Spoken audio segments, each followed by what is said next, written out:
بسم اللہ الرحمن الرحیم۔ Sheikh Ejaz Ahmed official YouTube channel سے حاضر ہوں۔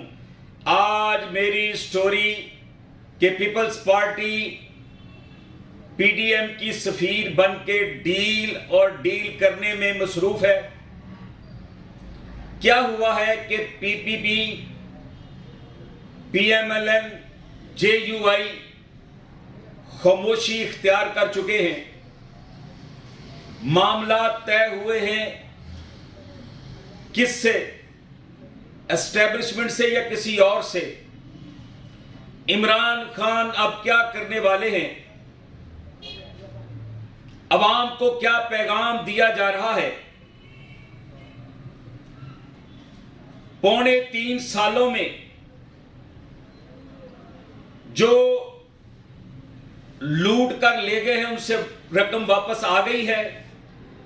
اگر میری سٹوری آپ کو پسند آئے تو میرا چینل سبسکرائب کریں، پروموٹ کریں، بیل آئیکن کو پریس کریں۔ اللہ تعالیٰ آپ کو کروڑوں رحمتوں سے نوازے۔ پاکستان میں سیاسی بھوچال جو ہے یکدم بیٹھ گیا ہے۔ سیاسی بھوچال جو فساد میں تبدیل ہو رہا تھا، لانگ مارچ پرتشدد ہونے جا رہا تھا، استعفے، سینٹ، ضمنی الیکشن، یہ ساری چیزیں 7 ووٹ ایک کے ریجیکٹ ہو رہے ہیں، 7 ووٹ دوسرے کے ریجیکٹ ہو رہے ہیں۔ کون بک رہا ہے، کون بکا ہے، کس نے خریدا ہے، کس نے اعتماد کا ووٹ لیا ہے، وہ چہرے کون ہیں؟ وہ سینٹ میں بیٹھے ہیں، وہ پارلیمنٹ میں بیٹھے ہیں، وہ صوبائی اسمبلیوں میں بیٹھے ہیں۔ یہ ساری چیزیں یکدم خاموشی کی طرف کیوں چلی گئی ہیں؟ پی ڈی ایم کے پیچھے امریکہ ہے، اسرائیل ہے، انڈیا ہے۔ اب یہ خاموشی ہو چکی ہے، کوئی بھی نام نہیں لیتا کہ پی ڈی ایم کے پیچھے کون ہے۔ یہ سب کچھ یکا یک بریک کیسے ہوا ہے؟ کیا پی ڈی ایم کے مذاکرات اسٹیبلشمنٹ سے ہو چکے ہیں؟ ڈیل اور ڈھیل کا جو فارمولا تھا وہ طے ہو چکا ہے؟ عمران خان اس میں کتنا شریک ہے؟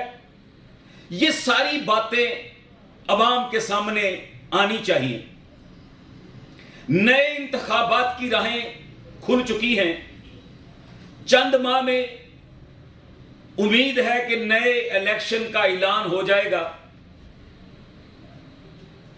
تمام جماعتوں نے اپنے سیاسی ورکرز کو، اپنے M N A M P S کو الیکشن کی تیاری کے لیے عوامی رابطہ مہم کا کہہ دیا ہوا ہے۔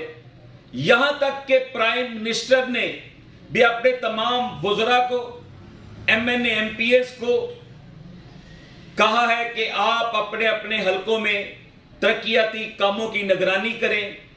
جو تحریک انصاف ویلفیئر کے کام کر رہی ہے اس کو عوام تک پہنچانے کے لیے اپنا کردار ادا کریں، عوام کو بتائیں کہ پی ٹی آئی آپ کے لیے کیا کر رہی ہے۔ یہ ساری چیزیں کسی جگہ پہ طے ہو چکی ہیں، ورنہ اتنا بچال یکدم ریت کی طرح بیٹھ جانا یہ ممکن نہیں تھا۔ اب کوئی تحویل پیش کرے، کوئی اس کا متبادل بیانیہ لائے، یہ ساری چیزیں عوام کو دکھانے کے لیے ہوں گی۔ یہ سب نورا کشتی ہوگی۔ اب جو بھی کچھ ہوگا یہ سب کچھ ڈیل اور ڈھیل کے ذریعے ختم ہو چکا ہے، اور اس کی ساری جو سربراہی ہے وہ محترم زرداری صاحب نے اٹھائی تھی۔ یہ پی ڈی ایم کی طرف سے سفیر بنے رہے ہیں، اور نواز شریف کو مائنس کر دیا گیا ہے۔ محترمہ مریم صاحبہ کو بھی مائنس کرنے کی پوری کوشش جاری ہے۔ کیونکہ جو بیانیہ اسٹیبلشمنٹ کے خلاف ہے، اس کی وجہ سے نواز شریف اور مریم صاحبہ ان دونوں نے سیاست میں اپنا کھیل خود ختم کیا ہے۔ مگر میں یہ عرض کرنا چاہتا ہوں، میں یہ بات کرنا چاہتا ہوں کہ 3.25 سال ہوئے ہیں، کتنا زیادہ اسٹیبلشمنٹ کو ملائم کیا ہے، کتنی تنقید کا نشانہ بنایا ہے۔ جو نعرے لگے ہیں وہ ہمارے کان برداشت نہیں کر سکے، ہم برداشت نہیں کر سکے، ہمارا خون کھول رہا تھا کہ جو سلامتی کے اداروں پہ گفتگو کرے، ان کے مخالفت میں گفتگو کرے، وہ ہمارا دوست نہیں دشمن ہے، ہم اس کو دشمن سمجھتے ہیں۔ مگر چونکہ ریاست کے معاملات ہیں، ریاست کو بھی چلانا ہے، تمام تاش کے پتوں کو اپنی جگہ پہ رکھنا ہے، شطرنج کے جو مورے ہیں ان کو اپنے اپنے مقام پہ بٹھانا ہے۔ یہ ریاست کے اصول ہیں چلانے کے۔ ساری چیزیں اب طے ہو چکی ہیں۔ عمران خان کیا چاہ رہا ہے؟ عمران خان کے پاس سوائے اللہ نے جو اس کو زبان دی ہے، اس کے سوا اس کے پاس کچھ نہیں ہے۔ وہ کہے کہ میں NRO نہیں دینا، میں کسی کو ڈیل نہیں دینی، میں کسی سے ڈیل نہیں کرنی۔ اب عمران خان چند دنوں سے خاموش ہے۔ مجھے یہ بتائیں کہ 3.25 سال ہو گئے حکومت کو معرض وجود میں آئے ہوئے، اب اگلے سال میں تو الیکشن کی تیاری ہو جائے گی، چند ماہ میں الیکشن کی تیاری ہو جائے گی، قبل وقت الیکشن ہونے جا رہے ہیں۔ تو آپ بتائیں کہ جو پاکستان کا سرمایہ لوٹ کر لے گئے تھے،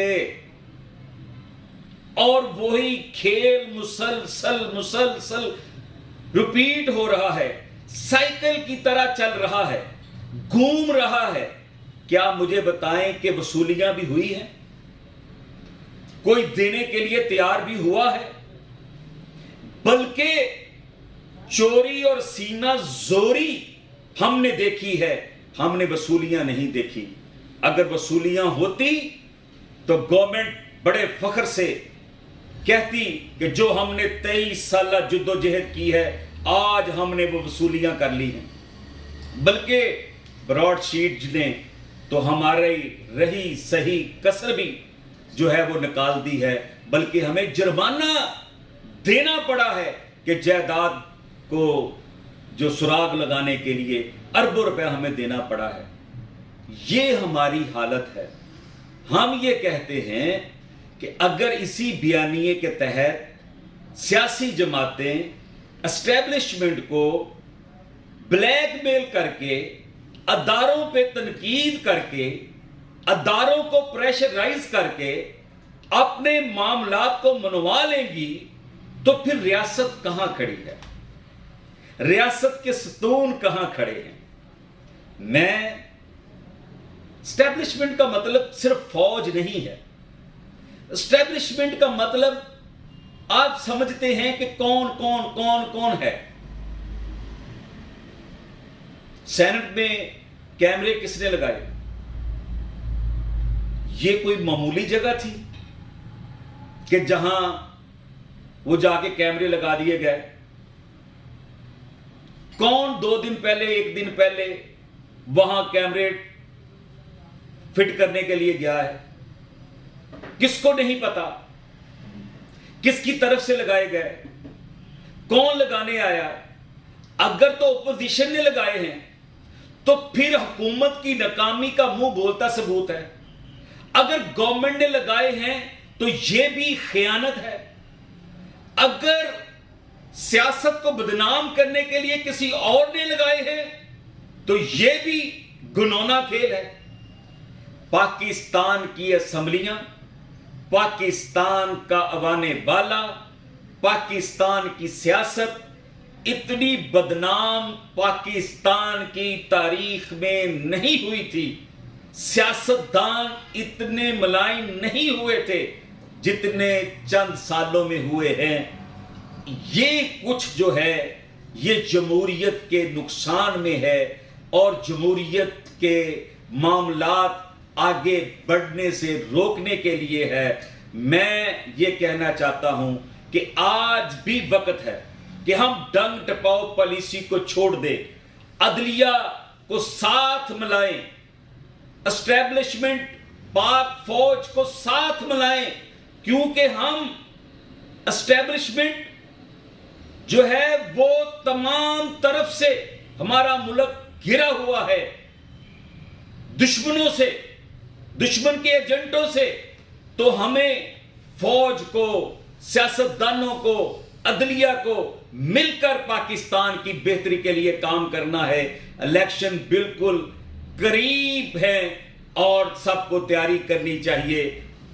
کسی جگہ پہ یہ طے ضرور ہوا ہے اور اس کا چند ماہ میں آپ دیکھ لیں گے۔